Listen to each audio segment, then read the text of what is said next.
Okay, I need to show you something. There's a content format quietly racking up millions of views right now, and almost nobody in the creator space is talking about it yet. We're talking DIY cement planter videos. I know. Stay with me. Because one Instagram account posted this exact style of video as their very first upload and pulled in over 60 million views. Not their best video, their first one. So if you're thinking you already missed it, you didn't. You're actually early. And in this video, I'm gonna walk you through the exact process, step by step, so you can start making these yourself today. Start by opening ChatGPT. Over on the left sidebar, click Explore GPTs and search for DIY cement planter. Open it up, start a new chat, and it'll drop you straight into the GPT. No setup, no configuration needed. At the top of the chat, you'll see three options: male character, female character, and use my own reference character. I'm going with female character for this tutorial. Just click it and let ChatGPT do its thing. It'll then ask you three quick questions: your location, your planter setup, and your planter color. I went with backyard garden, a lavender planter, and white. Clean, aesthetic, simple. Exactly the kind of content that performs. Hit enter, and here's where it gets good. The GPT spits out a full production workflow for you. A female character reference prompt, 11 text to image prompts, and 11 text to video prompts, all mapped out and ready to use. The reason most people fail at this isn't the tools. It's not knowing how to actually use the prompts. So pay close attention from here.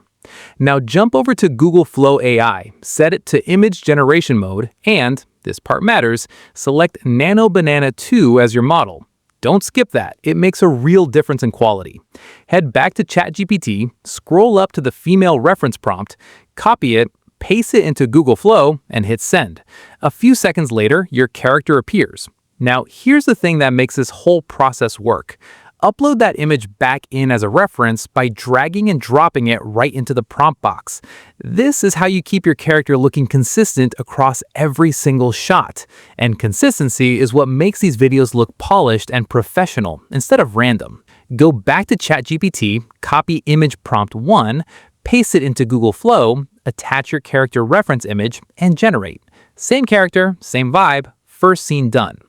Now, and this is the part that separates decent content from great content, take that first generated image and use it as your new reference going forward.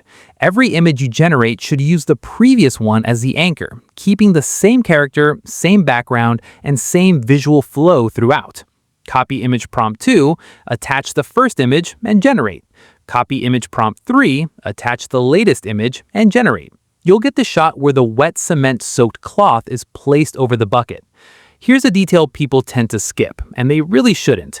Image prompt 3.1 creates a second version of that same action, where the character is holding the cloth just above the bucket. Generate it. When we get to animation, these two images give the AI the context it needs to understand how the cloth should move and land. It's a small step that makes a big difference in the final result. Keep going through image prompt 4, which gives you the shot where the character walks out of frame, then image prompt 5 for the dried cement reveal, repeating the same process all the way through until every single image is generated. Yes, all of them, no shortcuts.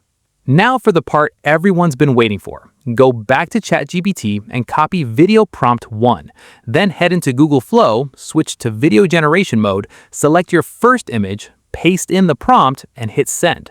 Watch what happens. A few seconds later, you've got a smooth, cinematic video clip that looks like it took a full production team to create. It did not. Copy video prompt 2, select your second image, paste, and generate. Work your way through every single image the same way, each one paired with its matching video prompt until your full clip library is complete. Once everything's ready, download all your clips and bring them into your editing software. I use CapCut. And honestly, keep it simple. Trim your clips, add a few clean effects, and export at the highest quality available. That's it. That is the entire workflow. No expensive gear, no professional studio, no prior experience needed. If this was useful, hit the like button and subscribe to AI Excentra, because I've got more of this coming and you really don't want to be late to the next one. See you there.